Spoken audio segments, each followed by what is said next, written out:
Pois é, agora transmitindo também pela internet aqui, diretamente aqui da Rádio Melodia em Vitória da Conquista e agora também pelo Facebook, tá? José Carlos Pereira da Silva é meu Facebook, você pode estar acompanhando também, e nós vamos estar dando continuidade aqui à história da igreja, né? Semana passada nós tivemos falando sobre a carta à igreja de Esmirna, que é uma carta que Jesus está elogiando a igreja e também exortando a eles permanecerem firmes, né? É uma das únicas cartas, né? A igreja de Esmirna e a carta à igreja de Filadélfia, as quais Jesus não faz nenhuma crítica, né? Pelo contrário, ele elogia. E nós vamos ver que depois também tem uma das cartas que Jesus também ele não faz nenhum elogio. Só tem uma das cartas que Jesus não faz nenhum elogio. E 5 dessas cartas Jesus faz críticas, faz elogios e críticas, né? E uma dentre as quais Jesus não faz nenhum elogio, mas nós vamos chegar nelas, tá bom? Lembrando, amados, que nós estamos agora trabalhando o período da história da igreja, ou seja, dentro daquele conjunto de 70 semanas, de 7 anos cada semana, tá? Passaram-se 69 semanas, ou seja, 483 anos, tá? Que foram anos proféticos para Israel. E agora, Deus, então, ele dá um pause no cronômetro do tempo, tá? Da história de Israel, para, através de Jesus Cristo, que nasceu de uma descendência judaica, portanto, descendente de Abraão, e em Jesus Cristo, então, Deus ele vai formar um povo, como a Bíblia define lá no livro de Pedro: vós sois nação eleita, sacerdócio real, povo de propriedade exclusiva de Deus. É assim que a igreja, então, é vista, é tratada por Deus. Deus, então, ele vai eleger um povo, ele vai separar um povo através de Jesus, esse povo que vai reconhecer em Jesus o seu único meio de salvação, Jesus como Senhor e Salvador de suas vidas. E essa igreja, esse povo, ele está composto de várias nações, vários povos, várias tribos, várias línguas, ou seja, esse povo que é a igreja não tem fronteiras étnicas, não tem fronteiras denominacionais, é um povo único, porém espalhado nos 4 cantos da terra, de todas as nações, tá? E nós estamos então contando a história da igreja narrada nas 7 cartas de João às igrejas da Ásia Menor. Falamos, né, semana retrasada, da carta à igreja de Éfeso, que Jesus tinha contra eles, que eles haviam abandonado o primeiro amor. Nós falamos sobre isso. E depois nós falamos da igreja de Esmirna, que é a igreja perseguida, a igreja sofredora. Esmirna foi um período sangrento, né, da história da igreja. Satanás quis acabar com a igreja através de espetáculos horrendos, né, de morte de cristãos, mas não funcionou. Aí depois nós vimos que a carta à igreja de Pérgamo, que é a igreja imperial, ou seja, essa época que vai do ano 100 até o ano 213, tá? Do ano 313 até o ano 476, né? Então, é a época em que a igreja começa a gozar de uma relativa paz, as perseguições começam a minimizar. Constantino, que é o imperador de Roma na ocasião, ele se converte ao cristianismo e concede liberdade de culto aos cristãos. E em 1380, se eu não me engano, um imperador chamado Teodósio, ele vai declarar o cristianismo como religião oficial do império. E eu não sei até que ponto isso vai ser bom ou vai ser ruim, porque quando você declara o cristianismo religião oficial do império, então você começa a cristianizar o mundo pela força das armas, das guerras, tá? E daí então vem as guerras santas, né? Vem a cristianização do mundo através da força, o que é inclusive isso uma mancha negra na história da igreja, mas é uma história que precisa ser contada e nós precisamos conhecê-la, tá? Bom, mas a igreja então de Pérgamo, Constantino ele vai conceder liberdade de culto ao cristão. Esse período ele vai ser marcado também pelo início da apostasia, ou seja, o Constantino, já que o imperador ele precisa manter o seu reinado e ele precisa minimizar as oposições, o que ele vai fazer? Ele vai introduzir dentro do culto cristão todas as formas de cultos pagãos, pagãos, aliás. Ele vai fazer tipo uma sincronia, talvez não propriamente na gestão de Constantino, mas outros imperadores que vão sucedê-lo, tá? Vão permitir que procedimentos, que cultos, que práticas pagãs vão se infiltrando na igreja, ou seja, a igreja, então, ela vai se mundanizando. A igreja, ela vai adotando para si práticas pagãs. E, enfim, e isso vai se desenrolar, né, através dos tempos, né? Depois a gente vai ver como isso vai evoluir, tá? Então, essa igreja, ela vai ser... vai começar aí a apostasia ou o desvio doutrinário da igreja. De repente, a palavra de Deus, de repente, a doutrina dos apóstolos vai sendo substituída por doutrinas pagãs, tá? E assim como o Império Romano tinha ali tinha o imperador, depois tinha uma hierarquia, né? Romana, outras pessoas que eram revestidas de autoridade e tal. A igreja, ela vai chegar um momento, um tempo em que ela vai ter tanto poder sobre as pessoas que inclusive ela vai estar acima do imperador. Nós vamos ver isso também, tá? E para a igreja de Pérgamo, Jesus vai falar assim: eu conheço o lugar onde habitas, que é onde está o trono de Satanás, e que conservas o meu nome. Olha só, começa com elogio.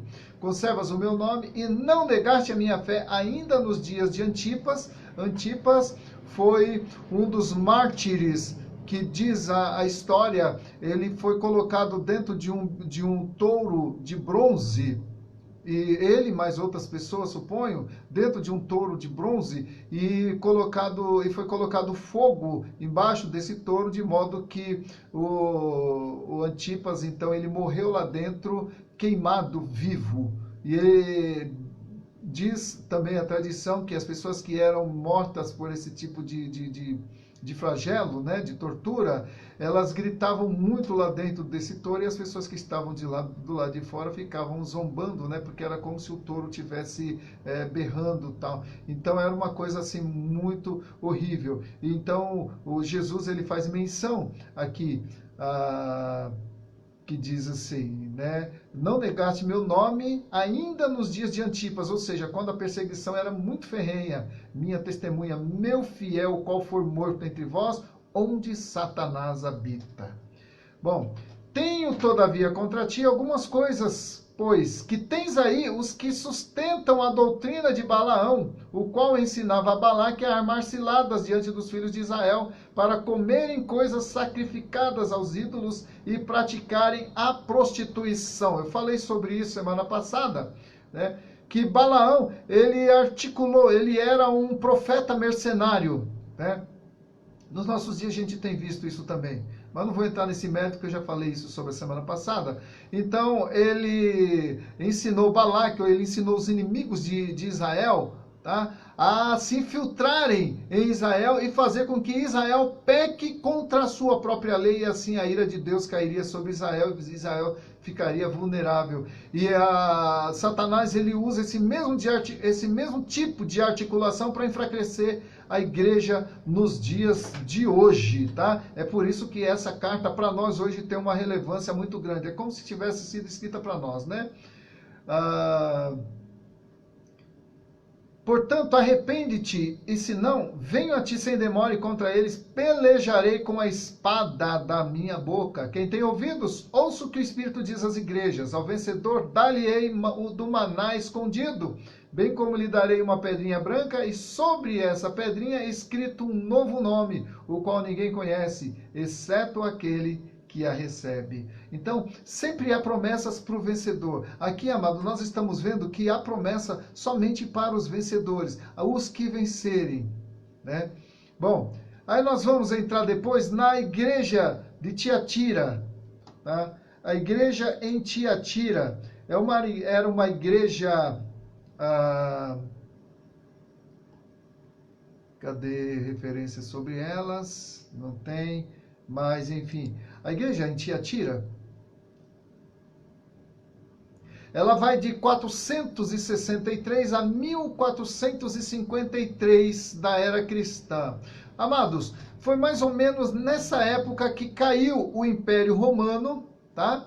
O Império Romano, então, ele começa a se enfraquecer, ele cai, ele deixa de existir como uma forte potência mundial, tá? Mas nessa época a igreja que já levava o nome de Igreja Católica Apostólica Romana, então essa igreja ela já tinha uma tremenda força, já estava instituído o papado, os cardeais, todo aquele colégio religioso, né, católico, os cardeais, os bispos, os padres, os freis e tal. Então já havia se criado uma hierarquia religiosa muito forte, tá? E haveria, falta tempo para a gente entrar nos detalhes disso, mas amados, nessa época, ou no início dessa época, a igreja, ela se alia ao Estado, ela se casa com o Estado. A igreja e o Estado agora estão o império, né, no caso, numa sincronia.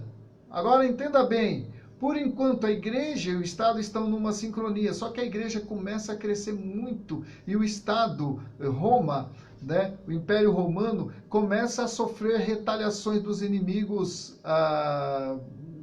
que querem, né, se insurgir contra Roma, que vão invadem daqui, invadem dali e tal, e Roma então ela vai se enfraquecendo ao ponto que ao passo que a igreja vai se fortalecendo. Lembrando que a igreja não é agora a igreja romana, tá? Ela leva esse nome, mas a igreja ela está se espalhando por todo o Império Romano. Então, o Império Político, ele vai cair, e agora o Império Romano religioso vai se acender, e esse império vai durar por por quase 1000 anos, tá? Começa a partir daí, então, a cristianização do mundo pagão e a paganização do mundo cristão. Parece que vai haver aí uma perseguição aos pagãos. Lembra quando na carta à igreja de Esmirna, a igreja era perseguida? Agora inverteu. Agora a igreja é quem persegue. A igreja ela começa então a cristianizar o mundo através de guerras, através de intimidação, como se Jesus quisesse que se matasse em nome dele, né? Nessa época, amado, a Bíblia ela já estava completamente esquecida, a religião o cristianismo se tornou uma religião à parte das escrituras, tá? Se instituiu o papado, se instituiu toda uma hierarquia religiosa, e a religião então ela era vista com muito temor, pregava-se um Deus que perseguia para matar, de um Deus iracundo, de um Deus que mata, de um Deus que não suporta o pecado, enfim, assim, não suporta ele não suporta o pecado, é claro, mas ele suporta o pecador, mas a igreja não suportava nem o pecador, então ela matava mesmo. A igreja, ao invés de ganhar o pecador, ela matava o pecador, e isso acabou gerando um temor, um medo muito grande de Deus, e as pessoas se convertiam por medo e não por temor. É diferente medo e temor, né? Temor está mais ligado a respeito, a reverência. Medo não, está mais ligado realmente a um sentimento negativo, né? Alguém que tem medo de ser morto, medo de ser fulminado, enfim. Então, essa igreja, tá, de Tiatira, ela vai começar então a perseguir, né? Vai ter um trabalho, e o resultado disso é muitas guerras e muitas mortes em nome de Jesus. Lembrando, amado, que Jesus nunca mandou matar em nome dele. As pessoas é que começaram a matar em nome de Jesus. Jesus disse que nós seríamos mortos, seríamos perseguidos por causa do nome dele, mas ele nunca disse que teríamos que matar em nome dele, tá? Quando Jesus foi preso, tá? Só abrindo um parênteses aqui, quando Jesus estava para ser preso lá no Getsemane, Pedro, ele puxou da espada e foi para cima de um servo do sumo sacerdote e cortou a orelha dele, né? Porque Pedro falou que daria a vida por Jesus, e realmente ele partiu para cima, foi o único que partiu para cima lá. Aí Jesus falou, não, Pedro, não faz isso não, né? Porque aquele que mata a espada será morto pela espada. Tá? Então, só que Pedro não entendeu que Jesus estava numa guerra que para vencê-la teria que morrer e não matar. Aquela era uma guerra que para você vencer você teria que morrer. Por isso que Jesus morreu e ele se tornou vencedor. E Jesus disse que se o grão de trigo cair em terra e não morrer, ele não produz fruto, ele fica só ali, mas se morrer, produz muito fruto. Então, Pedro, ele teve dificuldade em entender que essa guerra que Jesus estava travando era uma guerra de sacrifício, era uma guerra em que se teria que morrer. Pedro, mais tarde, entendeu isso. Tá? E é importante que a gente entenda também, o cristianismo, ele não é uma religião violenta, ele não pratica violência. O verdadeiro cristianismo, o cristianismo bíblico, ele não pratica a violência para poder angariar adeptos. Outras religiões podem até ser que façam assim, mas Jesus nunca mandou matar em nome dele. Então é interessante, é importante nós atentarmos para isso, amados. Nós vemos que a história da igreja, ela está manchada de sangue de inocentes, manchada de sangue de mártires, e até de pecadores mesmo que poderiam ter se arrependido se o verdadeiro evangelho tivesse sido pregado para eles. Mas foi pregado a eles um evangelho que nada tinha a ver com as escrituras, o evangelho da intolerância. E muitas pessoas que poderiam ter sido salvas foram mortas antes de ter oportunidade para isso, porque se pregava uma religião de um Deus carrasco, o Deus que nada tem a ver com o evangelho do Senhor Jesus Cristo. Amém? Bom, então ele diz assim, olha o que diz a carta, versículo 18 do capítulo 2. Ao anjo da igreja em Tiatiras, escreve, essas coisas diz o Filho de Deus, que tem os olhos como chama de fogo e os pés semelhante ao bronze polido. Conheço as tuas obras, o teu amor, a tua fé, o teu serviço, a tua perseverança e as últimas obras mais numerosas que as primeiras. Tenho, porém, contra ti o tolerares que esta mulher, Jezabel, que a si mesmo se declara profetisa, não somente ensine, mas ainda seduza os meus servos a praticarem a prostituição e a comerem coisas sacrificadas aos ídolos. Dei-lhe tempo para que se arrependesse. Ela, todavia, não quer arrepender-se da sua prostituição.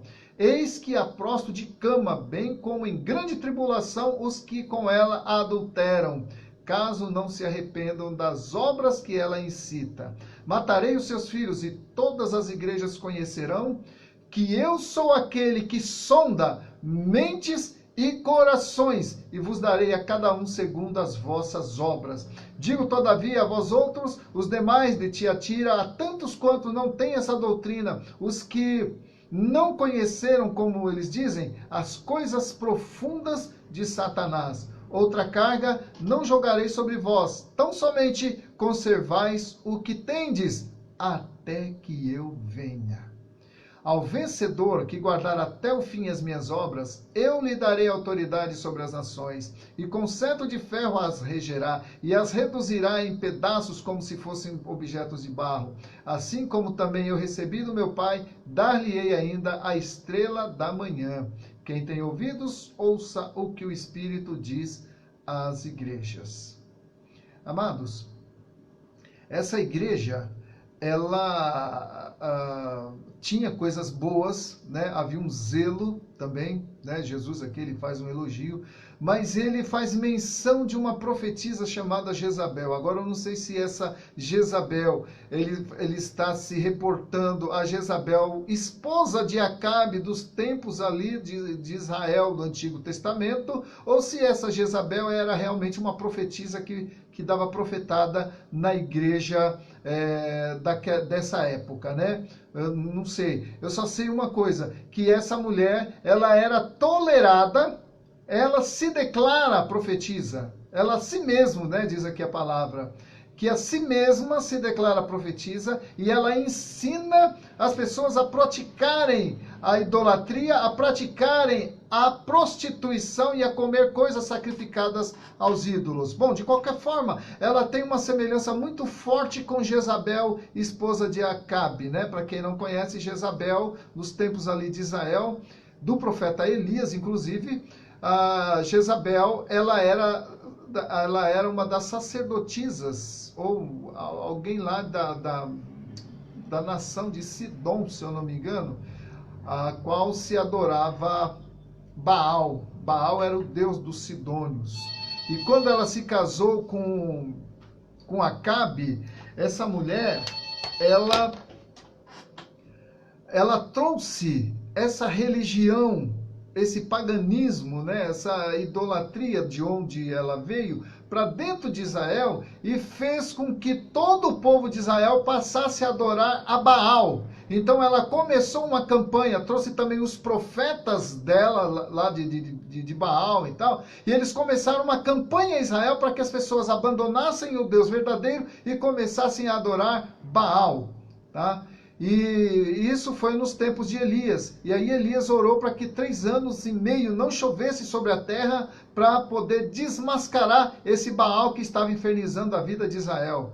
E aí depois desses 3 anos e meio, Elias ele convoca lá uma reunião, chama Acabe e fala: Acabe, vamos acabar com essa indecisão. Nós vamos fazer aqui um desafio, tem um desafio para você. Vamos subir no Monte Carmelo.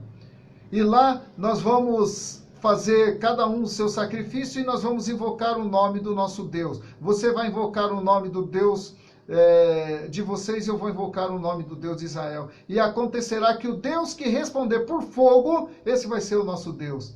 E aí, amados, eu creio que a maioria já conhece a história. O Baal, os profetas de Baal não conseguiram a atenção dele para mandar cair fogo sobre o holocausto, né? E, enfim, foi desmascarada ali toda aquela idolatria de Baal, gerada por Jezabel, e Elias depois ele fez uma oração bastante simples e veio fogo do céu e desceu e consumiu o holocausto. Elias depois mandou matar todos os profetas de Baal, e aí então a nação, ou o Baal, esse suposto deus Baal, foi desmascarado, tá?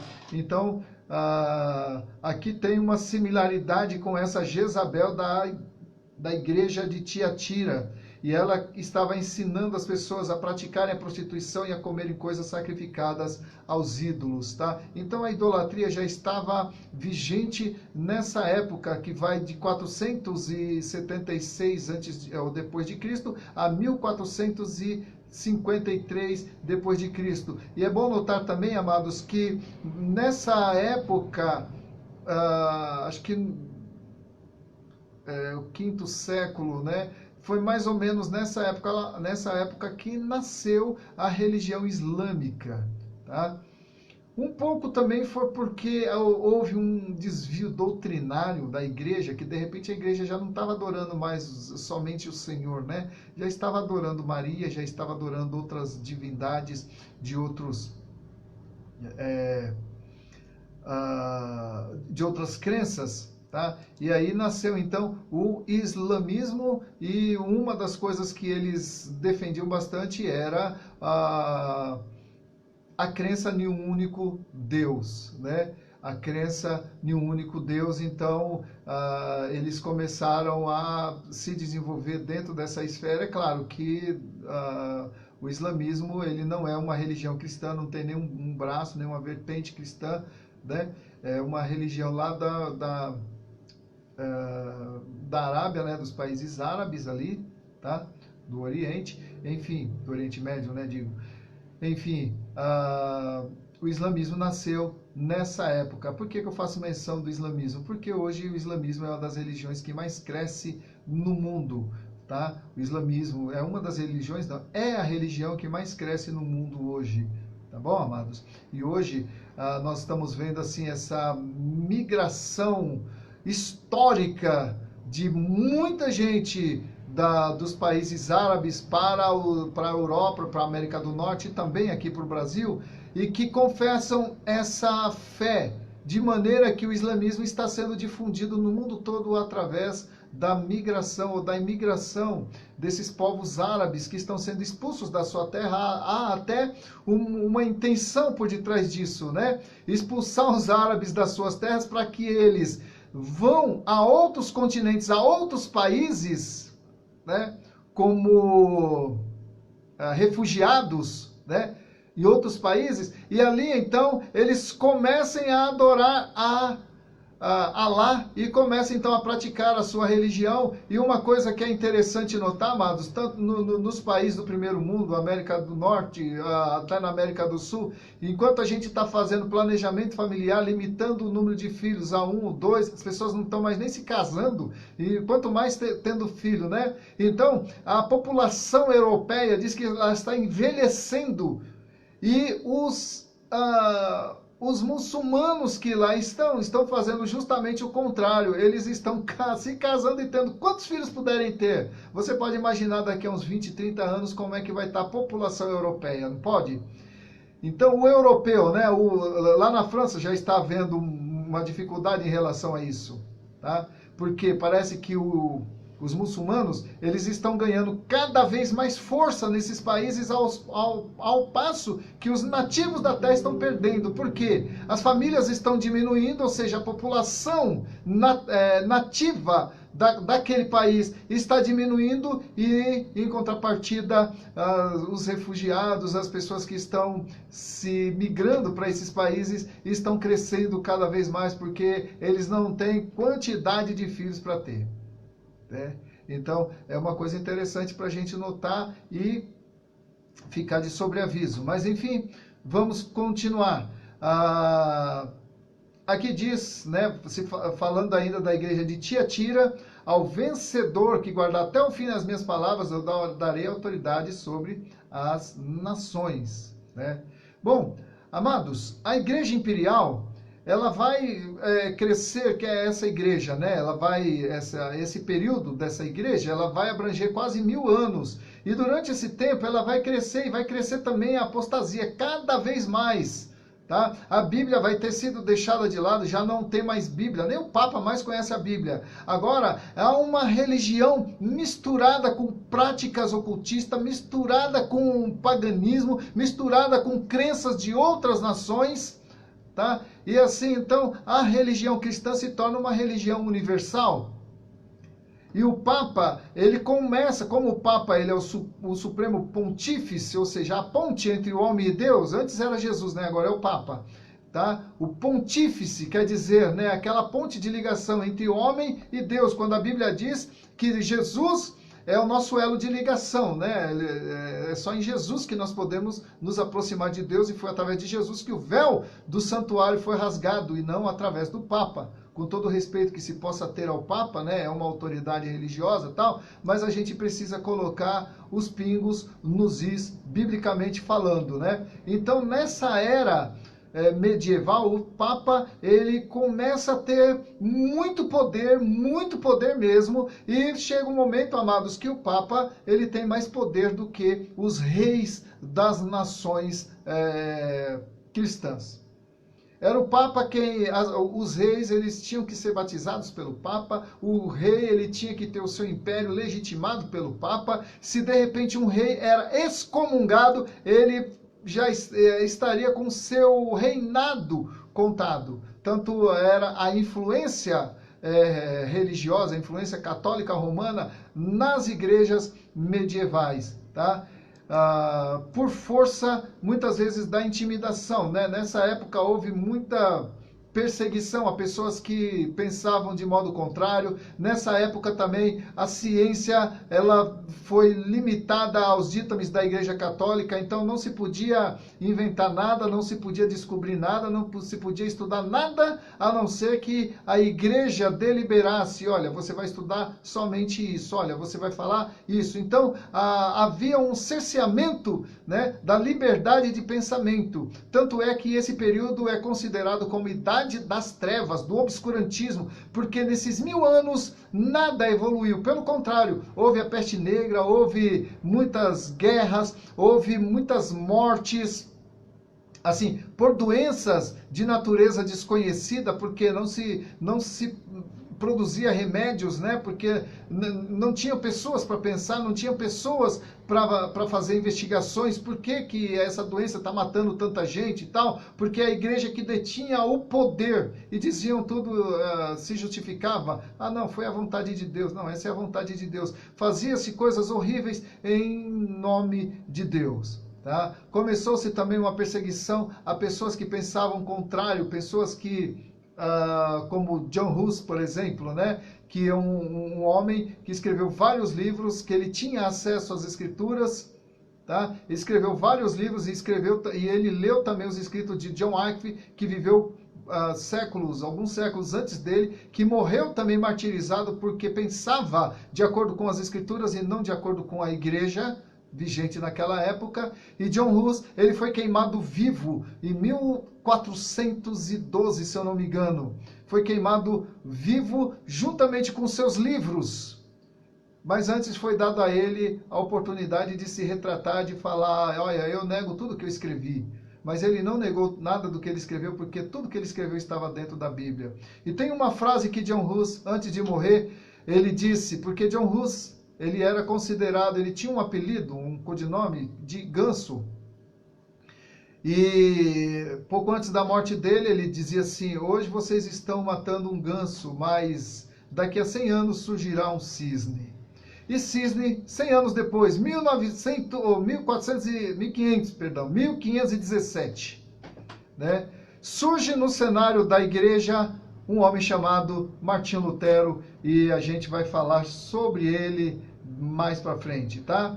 Bom, então, o Império Romano, ele caiu, mas a igreja romanizada vai se fortalecendo e vai se espalhando rapidamente. Esse período, então, como eu já disse, é um período conhecido como a Idade das Trevas, do Obscurantismo. Foi uma idade negra, realmente, da história da igreja. Por quê? Porque o homem estava no comando da igreja, não era mais Jesus, não tinha mais a ação do Espírito Santo na igreja, não tinha mais o ensinamento de Jesus na igreja. O que tinha muito era mito, era superstições, eram rituais pagãos, eram ensinamentos pagãos, tá? E perseguição a quem pensava de maneira correta ou quem pensava contrário às bulas papais, ao que a igreja protagonizava, né?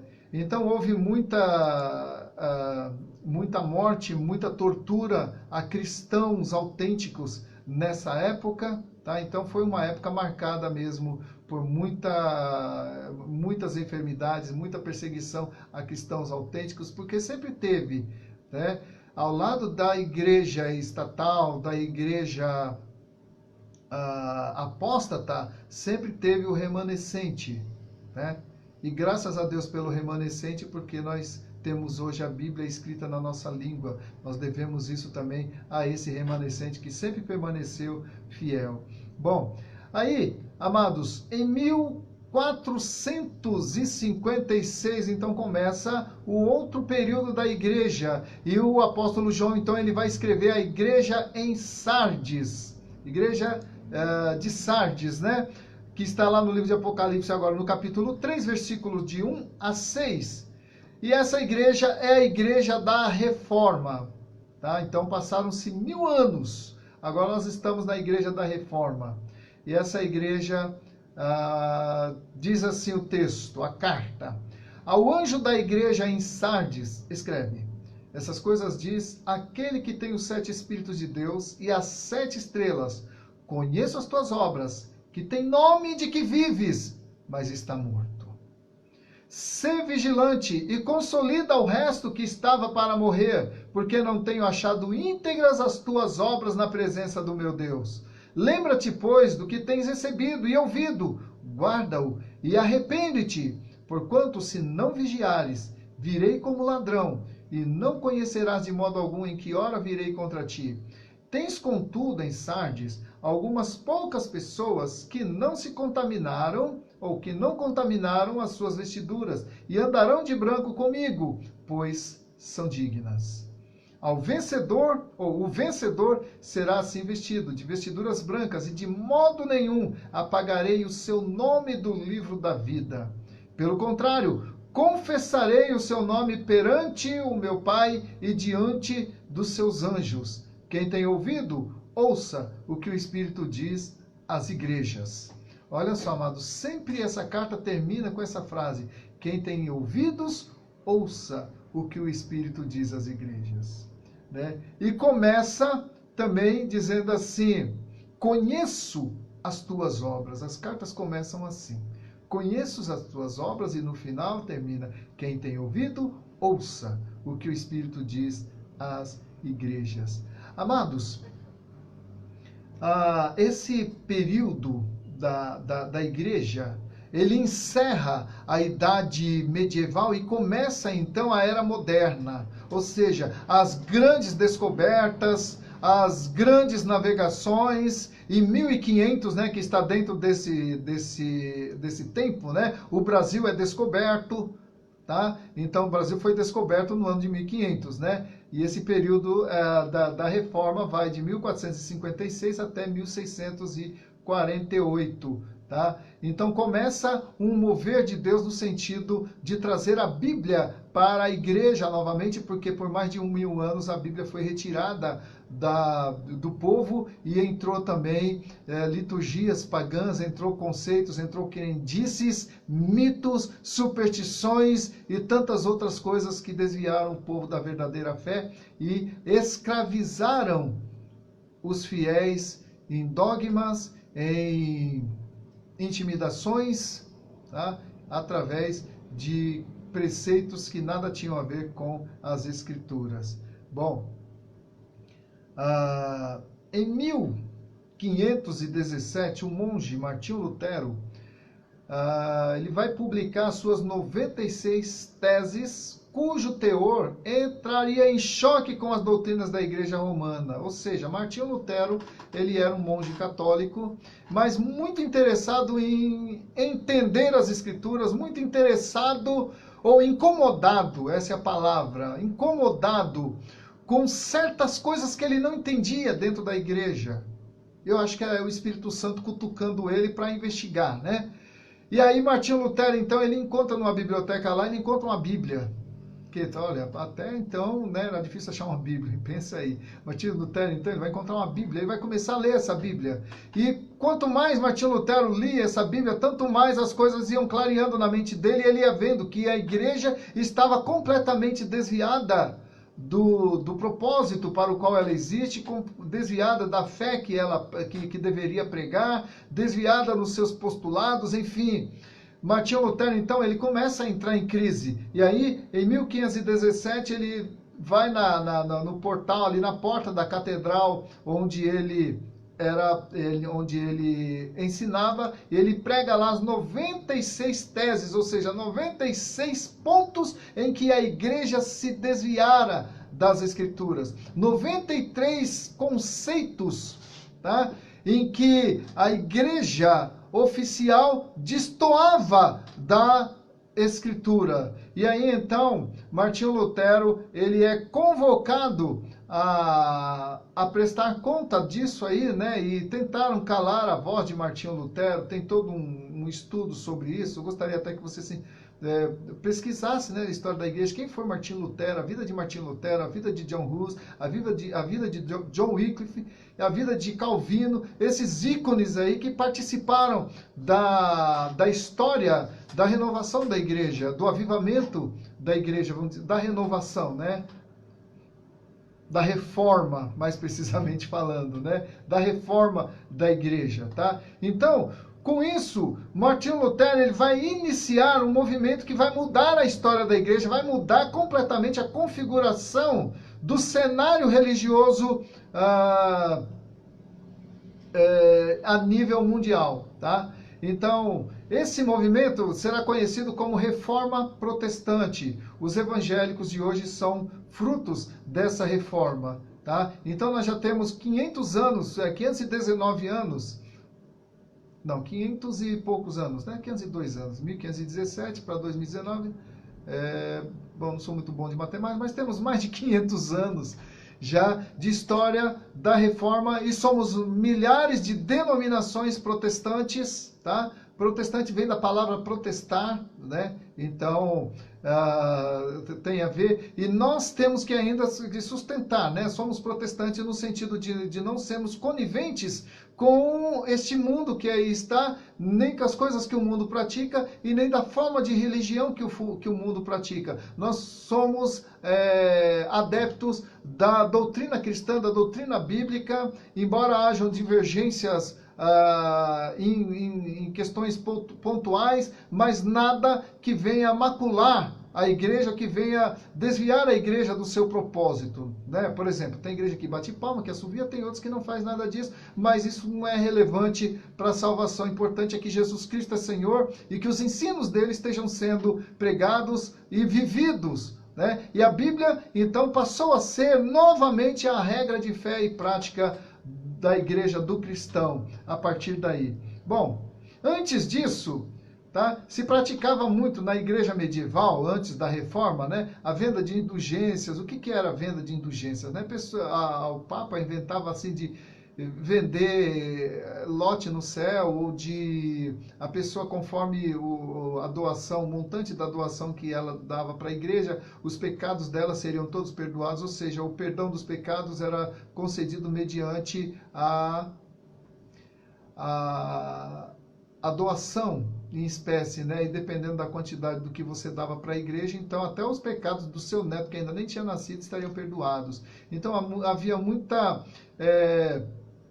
vamos dizer assim, há muito tirar proveito da fé das pessoas, né? Tirar proveito da ignorância das pessoas e trabalhar através, né, na mente das pessoas, através da intimidação. E era muito recorrente essa prática, até que Martinho Lutero, então, ele desafiou a Igreja Católica. É claro, não foi ele sozinho, né? Ele foi o nome que... né, o que se expôs lá, mas tinha toda uma retaguarda, tinha um bocado de gente lá que só estava esperando algum corajoso para ir lá, e aí todo mundo foi junto, e aí então surgiu a reforma, né? Então essa coisa de venda de indulgências, Santa Inquisição, intolerância religiosa, perseguição aos hereges, bulas papais, e a intervenção religiosa no Estado, que é a proibição das escrituras. Houve uma época na história da igreja medieval, que era proibido ler a Bíblia. Pasmem vocês, mas houve essa época. Por quê? Porque a igreja estava tão afastada das escrituras que o clero, né, o alto clero, fala, não, eles não podem ler a Bíblia porque senão vai desestruturar a igreja. Né? Porque imagina você, né, toda uma estrutura montada em cima de uma mentira, então você tem que sustentar essa mentira, porque se você vem com a verdade, você acaba com toda aquela estrutura. Então, a igreja estava nessa situação. Nesse tempo, amados, havia uma crescente evolução do pensamento, cuja tendência era romper com as barreiras do conhecimento e as barreiras que eram limitadas, inclusive, pela religião, que eu falei anteriormente, né? Não se podia estudar ciência, não se podia estudar filosofia, essas coisas, né? A igreja barrava, a igreja não dava suporte a isso. Mas começou nessa época um movimento chamado Renascença, ou movimento renascentista, que as pessoas, então, elas começaram a ousar pensar. A pessoa falando, peraí, eu penso, logo existo. Inclusive é a frase de um famoso aí, que eu esqueci o nome desse filósofo. Penso, logo existo. Então, as pessoas começaram a pensar e a pôr em prática os seus pensamentos, a descobrir coisas. Inclusive, em 1455, se eu não me engano, um cara chamado Gutenberg inventou a imprensa. E com a invenção da imprensa, amados, muitos livros foram impressos. Inclusive, o primeiro livro a ser impresso foi a Bíblia. tá? Foi um marco na história da literatura mundial, porque com a invenção da imprensa se podia reproduzir muitos livros em pouco espaço de tempo, ao passo que antes disso, para você escrever um livro, você levava muito tempo.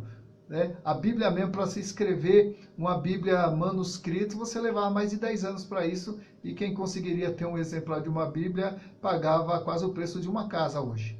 Né? Então, para você ver como a invenção da imprensa, isso já no período renascentista, tá? As artes foram ganhando força, tá? O pensamento então foi aos poucos dominando o espaço religioso, até que num dado momento vem a reforma. Parece que esse movimento renascentista, ele favoreceu a reforma, porque não somente Lutero, mas muitas pessoas já estavam pensando, já estavam se questionando.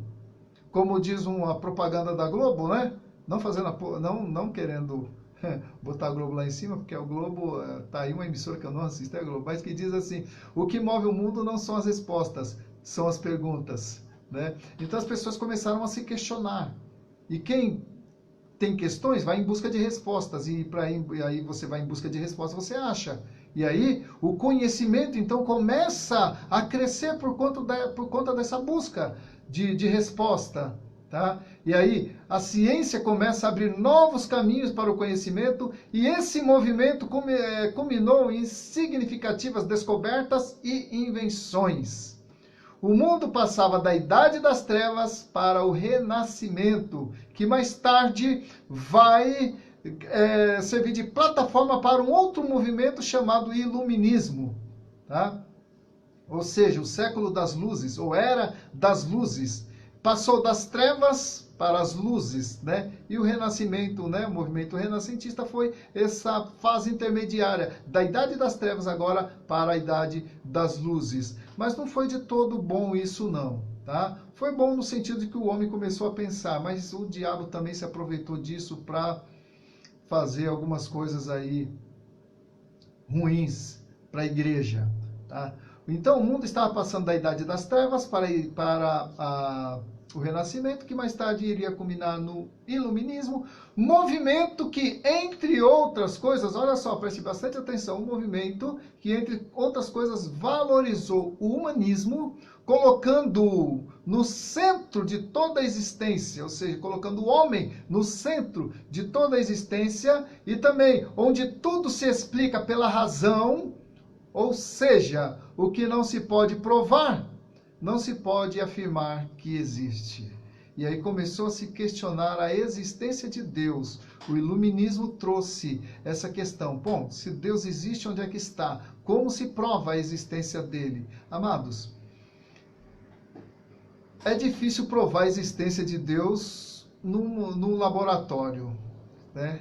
Até porque não dá para provar a existência de Deus, porque a gente só prova a existência de algo que é inferior à nossa capacidade de raciocínio. Mas se é algo superior à nossa à nossa capacidade de raciocínio, não tem como provar. Deus é Deus, ele é. Agora é Deus que tem que provar que você existe, porque ele é superior a você. Não é você ter que provar que ele existe. Deus não precisa de você provar a existência dele ou não. Ele é o que é, independente de você crer nele ou não. Essa é a questão. Agora, Deus pode provar ou não que você existiu. Interessante isso, né? Então, amado, o resultado disso, desse movimento iluminista, que inclusive na França, né, em certo tempo, foi decretado ali um novo movimento dentro desse bojo, né, chamado Liberdade, Fraternidade e Igualdade, tá? Que serão mais para frente as plataformas do que a gente chama hoje de socialismo ou comunismo. Tá? Bom, e aí você já vai entendendo, né, algumas coisas pelas quais a igreja vai precisar passar e vai sobreviver a isso.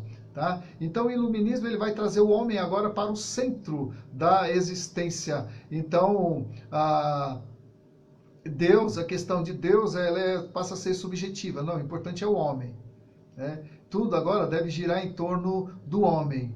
E aí vem aquela coisa, amado, que o mais importante é a busca da felicidade do homem. O mais importante é a plenitude do homem, é a completude do homem. O homem ele tem que ser um ser completo, Tá? E criou-se uma utopia em relação ao homem, a ponto de se pensar ou de se atribuir ao homem uma dignidade ou uma significância de Deus.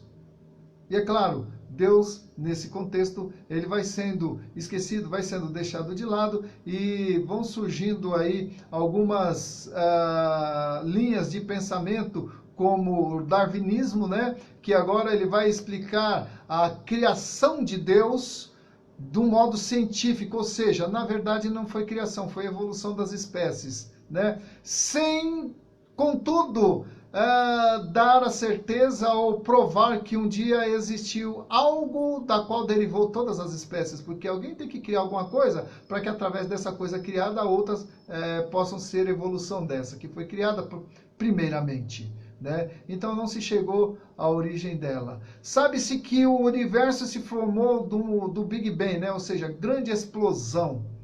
Tá? Acredita-se nisso, né? A ciência assevera isso. Teoricamente, a grande explosão, então o universo surgiu dessa grande explosão. E eu creio nisso. Tá aí uma coisa que eu creio, porque lá no livro de Gênesis capítulo 1, bem no iniciozinho, a Bíblia diz: "E disse Deus, haja luz." Eu fico imaginando essa explosão de que a ciência fala. Mas vamos lá, não estou aqui para falar de ciência, estou aqui para falar da igreja e como a igreja vem pensando, vem trabalhando através dos séculos, né? Bom,